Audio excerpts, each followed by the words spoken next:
عدت کے دوران نکاح کے مقدمے میں سزا کے خلاف عمران خان اور بشریٰ بی بی کی اپیلوں کی سماعت آج ایڈیشنل سیشن جج اسلام آباد کی عدالت میں ہوگی۔ اسلام آباد ہائی کورٹ نے متعلقہ عدالت کو 1 ماہ میں عمران خان اور بشریٰ بی بی کی اپیلوں پر فیصلہ دینے کا حکم دے رکھا ہے اور یہ مدت 12 جولائی جمعہ کو مکمل ہو رہی ہے۔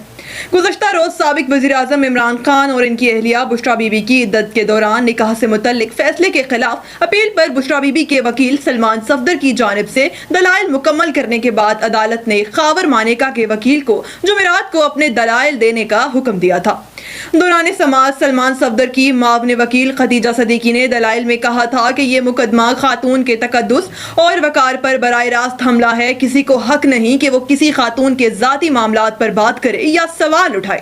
اگر یہ سزا کالعدم قرار نہ دی گئی تو یہ خواتین کے لیے شرمناک ہوگا۔ سماعت کے دوران ایڈیشنل سیشن جج محمد افضل مجوکا نے ریمارکس دیتے ہوئے کہا کہ یہ اپنی نوعیت کا پہلا کیس نہیں، البتہ یہ ضرور ہے کہ صرف یہی کیس ہائی لائٹ ہوا ہے۔ بشریٰ بی بی کے وکیل سلمان صفدر نے دلائل دیتے ہوئے کہا، ایک فوٹو کاپی پر کیسے سزا ہو سکتی ہے؟ یہ کیس ہوا ہی نہیں۔ رواں سال 3 فروری کو سول عدالت نے سابق وزیر اعظم عمران خان اور ان کی اہلیہ بشریٰ بی بی کو عدت نکاح کیس میں 7 سال کی قید سنا دی گئی تھی۔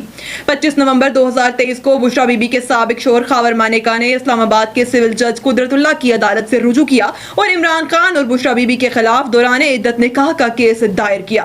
درخواست میں موقف اختیار کیا گیا کہ دوران عدت نکاح کا معاملہ منظر عام پر آنے کے بعد دونوں نے مفتی سعید کے ذریعے فروری 2018 میں دوبارہ نکاح کیا۔ خاور مانیکا نے درخواست میں استدعا کی تھی کہ عمران خان اور بشریٰ بی بی کو طلب کیا جائے اور انہیں آئین اور قانون کے تحت سخت سزا سنائی جائے۔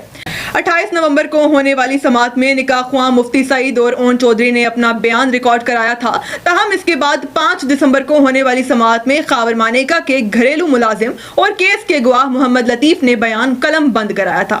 تاہم 3 فروری کو سابق وزیر اعظم و بانی پاکستان تحریک انصاف عمران خان اور ان کی اہلیہ بشریٰ بی بی کو نکاح کیس میں 7 سال قید کی سزا سنا دی گئی تھی۔